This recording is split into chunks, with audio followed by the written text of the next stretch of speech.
Hello, everybody. Let's learn some more about political stuff. All right, so today let's talk about forces that break up states. Oh, fun. Civil wars and all that great stuff. Well, I'm being, not great. It's called sarcasm. So here we go. These words you absolutely must know for AP Human Geography. Centripetal force and centrifugal force. They are opposites. The way I like to think about them is centripetal. You're like on a bicycle, you're pedaling, you're pedaling, everything's working together, everything's great. And then centrifugal, I think of the word feud, and it's like a fight, and it's people are attacking each other. And so that's what these words are about. So it's either, are you pedaling your country together, are you keeping it safe, or are you fugaling it apart, pushing people apart? Here's something to know. So if your country is geographically broken up, if you're a bunch of islands, or if you're, like Alaska to the United States, you're physically separated, that is always a centrifugal force. Separation, even geographically, is not good. It makes cultures diverge and people have different ideas about how to make their country better. So, if your country has enough centrifugal forces, your country could eventually have a secession or a separation. They kind of mean the same thing, but it's when a country splits down into pieces, probably creating new countries. And in almost every situation I can think of, whenever a secession or separation occurs, it results in a civil war. Because usually a government kind of likes to have more geographic land and more people and more resources and more control. They're not just going to let people walk out of the team without some sort of fighting or war to bring it all back together. So, these terms you absolutely got to know. Let's check out some examples and pictures here. So, anyway, let's assume that you are in charge of a multi-nation state. There's all kinds of different ethnic groups. Well, how can you make sure that your country doesn't fall into a centrifugal nightmare? Well, there's kind of the China strategy, I'll say, and then the strategy that hopefully everybody else should use. So the China strategy is you maintain central control. You have the dominant political group, the Chinese Communist Party, make all the decisions from Beijing. You don't grant any political autonomy to the ethnic regions like the Tibetans or the Uyghurs or sort of the Hong Kong people, and you really just crack down and rule with hard military control. You don't allow people to speak up. You just put guns in their face and you say, you're staying on the team whether you want to or not. And then this other decision that I would argue we do here in the United States is devolution. We allow smaller parts of our country to make their own unique decisions. Usually these are decisions that affect ethnic minorities. But I think, in Louisiana, French is sort of the preferred second language, and there's a lot of French education stuff. I know in Hawaii there's a movement to have the Hawaiian language be on street signs. So those are examples of devolution. Those decisions aren't made at the federal level in Washington, D.C. You are giving people control to kind of make their part of the country a little bit more their own, and especially supporting minority groups. Devolution is also what we do with the Native Americans. We give them their own reservations and all that stuff. Okay, so what if the devolution strategy fails, or if your unitary force guns in their face strategy fails? Well, you're going to have separation or succession. The quality examples of this are, of course, the Civil War in the United States. What is this, 13? Was it 13 states? I think so. 13 of the southern states broke away because they wanted to keep slavery going, and it caused a civil war, and a bunch of people died. It was pretty terrible. Another example is the newest country in the world. South Sudan had a civil war with North Sudan. They ultimately settled it by just breaking away and being their own thing. So, and then the huge example of succession as well was what happened in Yugoslavia in the 1990s. I'll get into that later. But let's look at some of these centrifugal stuff happening around Europe. Poor Spain. Spain is having a whole lot of hate from the ethnic groups within Spain. The Basques, they want to be their own country. The Catalonians of Barcelona want to be their own country. And the United Kingdom is not looking very united. Scotland, Northern Ireland, and Wales, they're all pissed off at the unitary government in London, and they want to have their own rules, their own laws. So there is some centrifugal stuff happening all over there. But Germany, they're a country with multiple different like sub-German ethnic groups, but they have a federal government, so they can kind of devolutionize the role of government to those individual people, and they like it a lot more. And then the Kurds, the poor Kurds. They don't have any country to call their own. They're separated over these like 6 countries. They would love to just break their pieces away and make their own Kurdish land. And the Chechens of southern Russia, you guys remember them? They blew up a school. They want to have their own country too, but there's a lot of oil in Chechnya, and Russia's not going to let them go. All right, so yeah, let's talk about some centrifugal forces within the United States. All these are relatively recent too, and probably you guys haven't even heard of some of these. So I'll talk about how Texas and California have been talking about leaving the United States. I don't think they've done any real action. But then the Lakota Nation and the Hawaiian Nation, they both want to be their own nation states. So let's check it out. Let's talk about a little bit of the history of Hawaii. So for almost all of human history, Hawaii was their own little island country. They had a king and a queen, Kamehameha and those people. And then in about 150 years ago, America sort of sailed in there and said, "You're ours now. We have guns. Follow our rules." And a lot of the Hawaiian native people haven't forgotten about that. And they're like, what the heck? We want to be our own country. They're their own ethnic group. They have their own language. They have their shared history. They fit all the roles of being a nation state.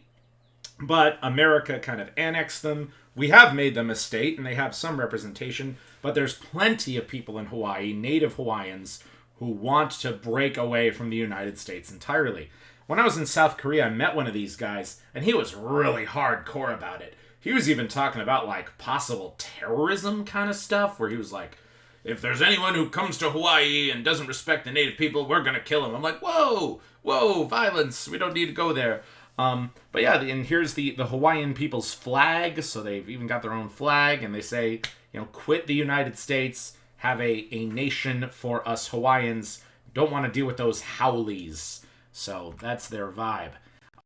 Next about is the supposed or proposed Republic of Lakota, and this is sort of a union of a bunch of these Native American tribes that live in kind of modern day Nebraska and South Dakota.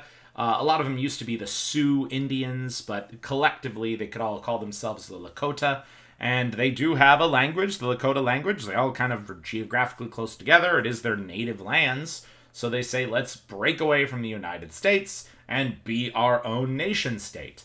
And this is their proposed geographic area. So it's mostly South Dakota, but also some parts of Wyoming and Nebraska and all that too.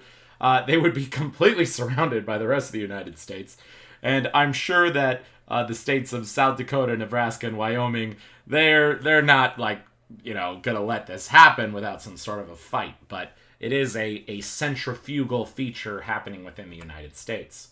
And I know that a lot of the people of the supposed Lakota Nation just hate Donald Trump. There was this thing called the Keystone Pipeline, which was an oil pipeline that went all the way from Alaska through Canada through South Dakota to bring oil into the United States. And the people of South Dakota found that the oil pipe was like leaking and causing some trouble in the environment. And so the Native American people are super pissed off about that. The Lakota, they really want to just promote Native American culture, bring back the teepees and the buffalo and all the stuff that the Plains Indians used to do. And they say if we had our own country, we could really prioritize our needs and our wants. I don't think the United States is going to let that happen anytime soon. So, yeah, sorry. Let's talk about Texas. So I remember, especially when Obama was president. Obama is, of course, a Democrat. Texas is mostly Republican. And those crazy Texans, oh, how Texas of them. They kept talking about how they wanted to quit the United States because they hated Obama so much. And yeah, like Texas people are super proud about this kind of stuff. So if you ever go around Texas, you might see these kind of signs. Texas quits America. This is absolutely centrifugal forces here. So Texas quitting, Texas independence. Get out of the game. All right, now let's talk about California. So on the flip side, California is a very democratic part of the United States, a very democratic state. And people in California, every time there's a Republican president, the Californians keep talking about quitting the United States. So it's sort of like you can't please both California and Texas. You know, both states just talk a lot of crap. And there are people in California who hate Donald Trump so much, they talk about leaving the United States entirely. So yeah, Californian independence rally. And I even remember when I was in college and George Bush was president, there were people who hated George Bush so much. They talked about getting California out of the Union, but then as soon as Obama got elected, every Californian was just raising the American flag and loving the United States in general. So you can't please everybody. And then yeah, here's this political cartoon showing you this centrifugal force that Californians are so mad at Donald Trump, they want to leave the country. Okay, so now let's talk about Shatterbelts. So Shatterbelts, it's sort of another word for balkanization. It's basically kind of the same thing. But officially, a Shatterbelt is a region of the world that is not politically united. It's not necessarily just one country. It's just a region of the world where borders are changing all the time. There's a lot of wars and conflict, and it's not a politically safe place to be. The answers to where are Shatterbelts of the world today, it's especially the Middle East and Africa. The Balkans was a big Shatterbelt in the 1990s, so you might have questions on that. And South Asia. South Asia is pretty solid now, but in the 1950s, 60s, 70s, I mean, there was the Vietnam War, and that was kind of a civil war within Vietnam that we really screwed up. I know that Cambodia had a big civil war with the Khmer Rouge. Thailand and Myanmar have always hated each other. That causes some border friction, political friction. And then India had, I'm going to argue it was a civil war. When India finally got independent from Great Britain, India, Pakistan, Bangladesh, they all fought it out for a couple years too. So that's why South Asia, I don't know if it's comfortably a Shatterbelt anymore, but it's included in there. The Middle East and Africa, that's where the political world is just a mess. Just a mess. All right, so let's check it out. Yugoslavia. I think I've already mentioned this before, but the AP people just love to use this one as an example. So the country of Yugoslavia existed for most of the 1900s. And it was a country run by a bunch of dictators. And the last dictator who was running it for like 50 years was a dude named Tito. And Tito got a lot of money and support from the Soviet Union, the USSR. But in the 1990s, Tito died and the USSR collapsed. So there no longer was a strong country and a strong dictator to keep the country together. So the peoples of Yugoslavia, all these different cultural groups that lived in this once united country, decided they hated each other and started a free-for-all kind of civil war. It was mostly between Muslims versus Christians, but it got more complicated than that. And Yugoslavia devolved into 6 different countries, and a whole lot of people died. And this all happened roughly when I was in elementary school in the 1990s. And then Shatterbelt regions, it's also kind of at the end of the Soviet Union. The Soviet Union broke up into a bunch of different countries, so they might even argue about that. And yeah, here's just another map of the Balkans. It shows you like the former countries of Yugoslavia. Slovenia, that country's pretty set in its ways. Serbia's pretty set, but Bosnia and Herzegovina, that's this cultural mess with like 8 different cultural groups. So probably in the next 20 years, this country might break apart even more. So that's pretty rough. And then, oh yeah, see right here. The fragmentation of the former Yugoslavia into 6 countries so far. So it would just make sense if Bosnia and Herzegovina just separated. Rather than being called one country, they'd be called 2, maybe 3, maybe 4. It's kind of a mess. Oh man, so many ethnic groups in Yugoslavia. It's weird. Okay, so centrifugal or centripetal. Let's do a little quiz right here. The borders of France are reinforced by physical features such as mountain ranges and bodies of water. That is centripetal. By having one geographic zone be your people, it makes sense that everybody kind of does the same thing and gets along. Number 2, wealthiest regions of Italy are in the north, the poorest are in the south. By splitting the wealth around the country, people, are going to get envious of the northern parts of Italy and not the southern parts. So that is centrifugal. If all the wealth was relatively even around the country, then that would be centripetal. All right, number 3, the Roman Catholic faith gave unity to the Poles. Oh, right there. Unity, well, that's definitely centripetal. Everybody has the same religion. Everybody gets along. Belgium's northern region uses Flemish. Oh, that's such a fun word. And its southern region uses French as its official language. Belgium has 2 languages? That's centrifugal. The only way language would be centripetal is if everybody speaks the same one. So, number 5. There are 250 different cultural groups in Nigeria. I'm going to stop right there. That's... even if there were 2 cultural groups in Nigeria, that would still be centrifugal. The only way culture can be either of these is if it's, one culture is centripetal, more than one is centrifugal every time. In 1971, each of 2 parts of Pakistan became an independent state. Pakistan in the west and Bangladesh in the east. Bangladesh used to be called East Pakistan because when India finally became independent, the country of India was the country for the Hindus, and then East Pakistan and West Pakistan were on both sides of India, and they were collectively one country for the Muslims, but they found that sort of having this geographic divide was too difficult, and Bangladesh broke away and became its own country. So in doing that, the breakaway part is centrifugal, but by now having 2 countries, each one to kind of represent the peoples of their actual geographic land, that itself is centripetal. Okay, so almost half the population of Uruguay lives in the capital city of Montevideo. The other half, there's no other cities. Well, that's kind of centrifugal. I mean, if you don't live in Montevideo, you're not going to get a whole lot of love from the rest of the country, so I would argue it's centrifugal. But you could actually even argue this one's centripetal by saying, well, there's one big city, so that's where all the decisions are made, and people know where to go to make the decisions. So I think I could argue either way on number 7. I'd need some more information where the question's going. All right, and then number 8, from 2000 BC onward, there's been continuous record of Chinese civilization. It's important with China's cultural identity. That's absolutely centripetal because all the Chinese have one common cultural element, and China's been there forever. All right, global choke points. Oh, this one's fun.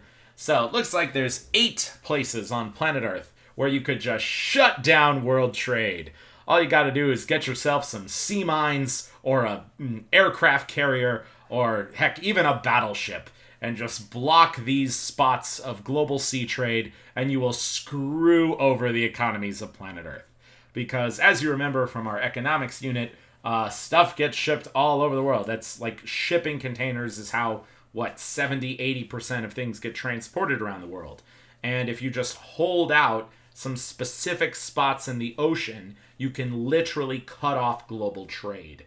So I am asking that you do know all 8 of these spots, and you know where they are in the geography of planet Earth as well. So Panama Canal, Suez Canal, Strait of Hormuz, the Bab el-Mandeb, Gibraltar, Malacca Strait, the Bosphorus Strait, and Sakigarak. So, yeah, some of these are going to be new to you guys, but I want you to know them. So I'll zoom in on these pictures. If you still need to write this down, stop the video now. Here we go. Geographic choke points. So, the only one in our side of the world is the Panama Canal, and the Panama Canal is this man-made canal that cuts Panama in half. For most, I think even still true today, the Panama Canal can only fit certain ships. A lot of the bigger container ships are just too wide. They don't fit.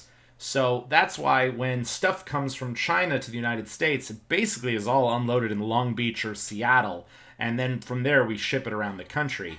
I'm sure it would be more efficient if we could somehow get some of those Chinese goods container ships to go through the Panama Canal and just deliver it straight up in Savannah or New York or wherever, but the canal doesn't work. And you're probably thinking, well, Mr. Brown, what if we sail under South America? The problem with that is underneath South America, it's this part called the Strait of Magellan or the Drake Passage. And the water and the storms and the weather around here is really dangerous. So global shipping logistics have decided that it's not even worth it to go under South America. It just adds so much more to your time, and it's not safe. And I know that's why the United States Navy, when we have an aircraft carrier on the West Coast and we want to reposition it, when we have an aircraft carrier on the East Coast and we want to reposition it to the West Coast, our Navy ships actually sail all the way under Africa, around Asia, and that's when they finally get to the West Coast. So, yeah, it is really tough for big ships to get from the East Coast of the United States to the West Coast. We just prefer to literally go around the world rather than go under South America, and we don't fit in the Panama Canal. All right, now let's talk about all the things happening in the Old World. So the Strait of Skagerrak is the strait right here in Denmark. It's kind of between Denmark and Norway that connects the Baltic Sea to the Atlantic Sea.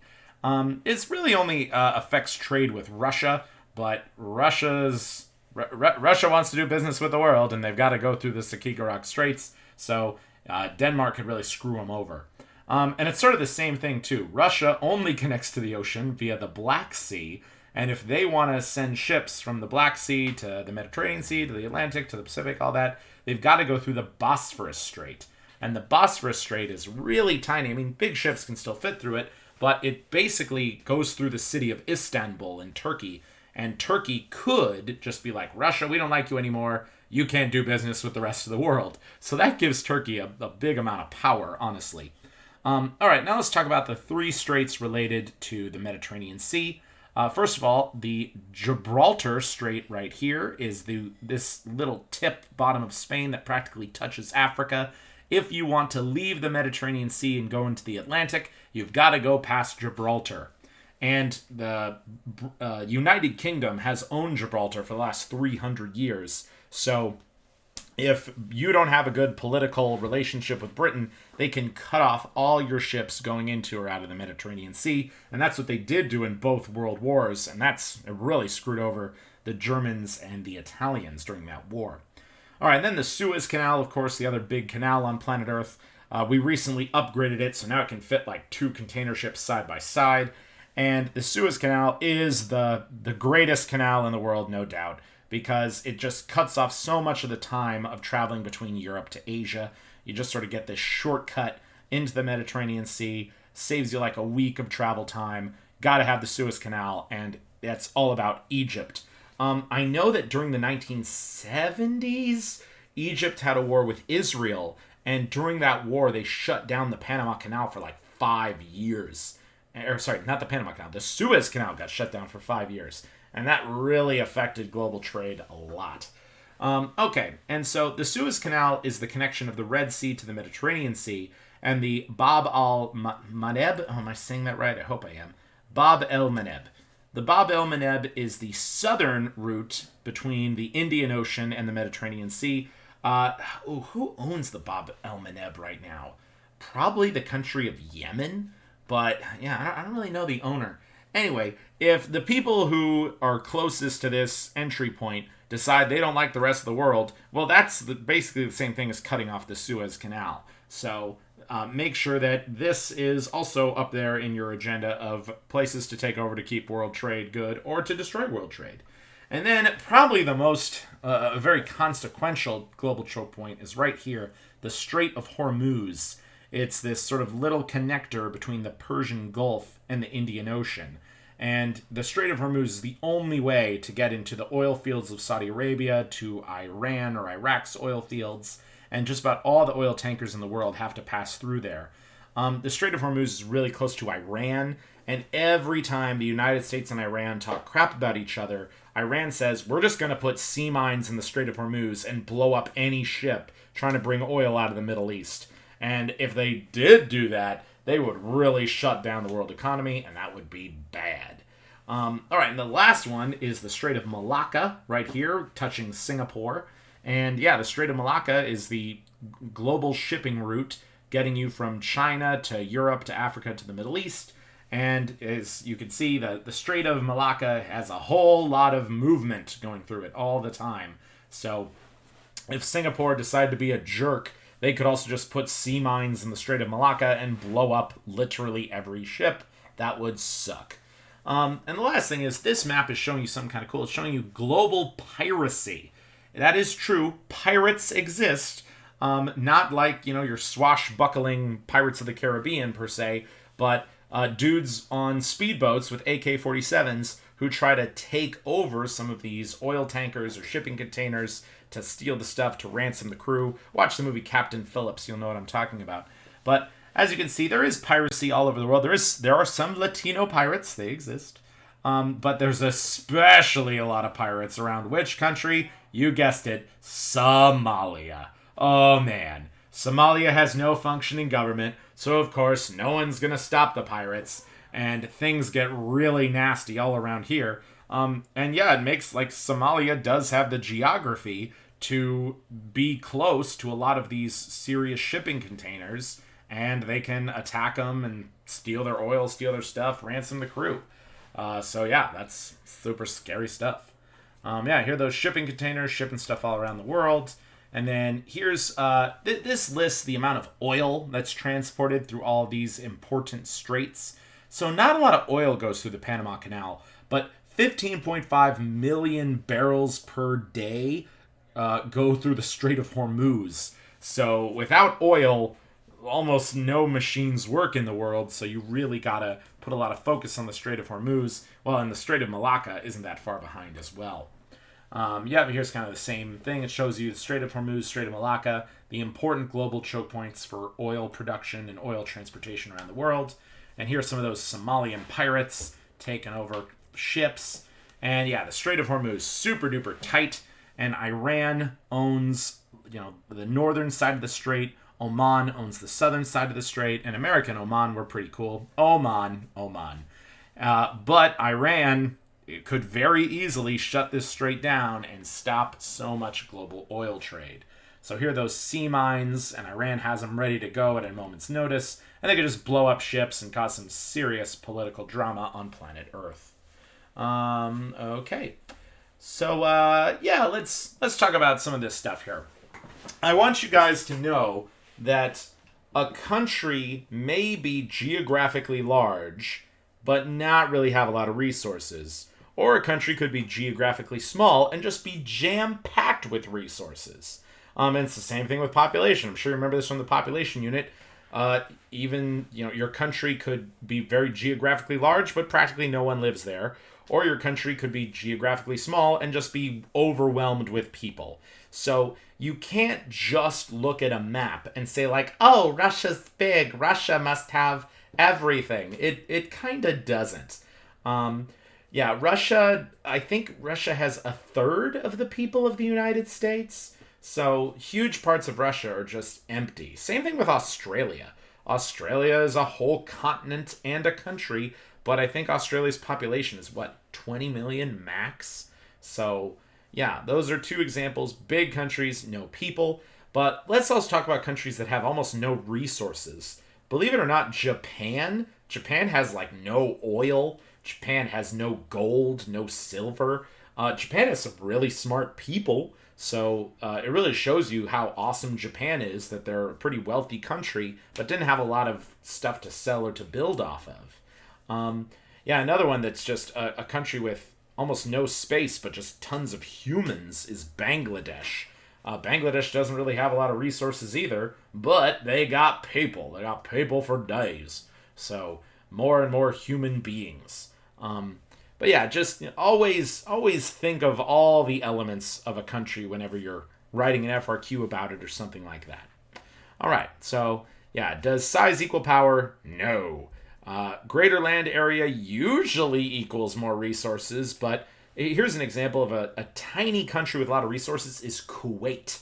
Kuwait is jam-packed with oil, and just everybody in Kuwait can get so much money off of that. Japan, on the other hand, is a geographically larger country, just not a lot there. And then comparing Russia versus the United States, Russia is twice our size, but we have quadruple their wealth. So there you go. All right, a tariff. Oh, this is a fun word. A tariff is a tax on imported goods into your country. And then usually tariffs are kind of a back and forth thing. Like, for example, Donald Trump wanted to improve the American economy, so he tried to put a tariff on all Chinese goods, especially on any steel goods coming from China. In response, China then put a tariff on all of our goods, and that's usually what happens. And tariffs are sort of the opposite of free trade. Free trade is where everything gets sold to every country with no rules and no problems. Every country can just sell everywhere. But once you start putting tariffs on another country's stuff, then usually they respond by putting tariffs on your stuff, and it slows the world economy to a halt. So that's a pretty serious problem.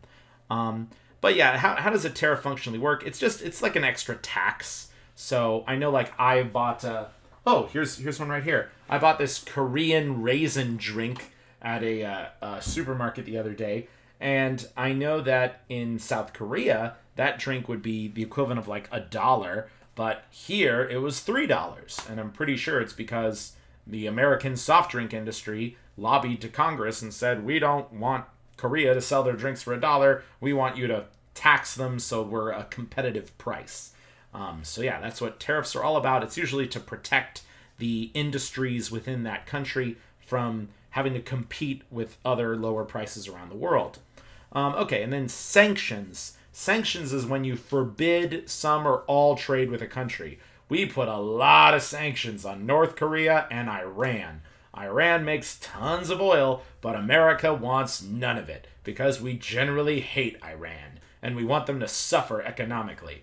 And the United States has even said this. So anybody who buys oil from Iran, you are not cool with the United States. So we try to encourage other countries to sanction Iran as well. And North Korea is sanctioned by basically everybody. So they're not, even if they wanted to participate with the global economy, we're probably not going to let them. So that's the idea of sanctions. All right, cool. Let's check out some of these pictures. So how do tariffs work? Country A is trying to get... Country A can make towels for $12. Country B can make towels for $10. So Country B is like, hey, people, buy our towels. And then Country A's towel industry starts getting really pissed because they're like, hey, we want people in our country to buy our towels. We don't want these cheap towels coming in from Country B. So the Country A's government puts a tariff on Country B's towels and increases the price by $2. And I'll tell you, in almost every situation, Country B will respond by putting tariffs on some of Country A's stuff. So this is the map of where tariffs are around the world today. I personally argue that tariffs are bad. I think that no tariff should exist anywhere, that everything should be free trade all the time. But as you can see here, a lot of countries in Africa, Pakistan, India to a degree, South America, quite a few countries, they put tariffs on a lot of stuff. Gabon, 17% of the sales price is tariffs. Ugh. Oh, that's killing Gabon's economy. Here's just one more thing I can add to the list of how Africa could improve its development. Have less tariffs. Open yourselves up to free trade and really trade with the rest of the world in a total equal way. Canada is pretty darn low. Canada might be one of the most free trade countries in the world. Same thing with Australia and the European Union. The United States, we have 1.6% tariff taxes, which is pretty low as an international standard, but I think it would be even better for us if we brought that number down as low as possible. All right, so China does not have the highest tariffs among big countries. Brazil, India, yeah, and Brazil and India, they are improving their development. I will argue they'd improve their development faster if they had virtually no tariffs. And yeah, I think we did do some deal with a lot of European countries where we just all matched each other's tariff numbers. But yeah, Canada, probably one of the most tariff-friendly people. So yeah, and here's Donald Trump promising he would make America great again. And he's saying hey, I want the American worker to be competitive with a worker from China, from South Korea, from Mexico. And yeah, people are saying you're going to start a trade war, and it's probably true. As Donald Trump has increased tariffs on all these countries will increase tariffs on us. And it ultimately leads to less economic productivity around the world. So, yep, sanction Iran. That's absolutely something we've done. We respond to every problem with sanctions. And it's true. Sometimes sanctions are sort of like paper airplanes. Like, if I know that this has happened, especially in the last 30 years, when a country's doing some terrible stuff. Like, I think there was a genocide in Darfur before South Sudan broke away from North Sudan. How did the world respond to it? Sanctions! It's like, no, people are dying. They are ethnically cleansing people. We should send in a military group. We should make it a peaceful country. But that requires a lot of work. Sanctions are just easier. Well, we don't like you. We won't trade with you. Well, they're still going to keep killing their minority groups inside their countries. And then, yeah, beware of my sanctions. That's Barack Obama. And then here's Russia saying, we don't care. We'll still beat up Ukraine or whoever they don't like. Okay, so this next series of slides I'll do in another video, so I'll stop there. Peace out.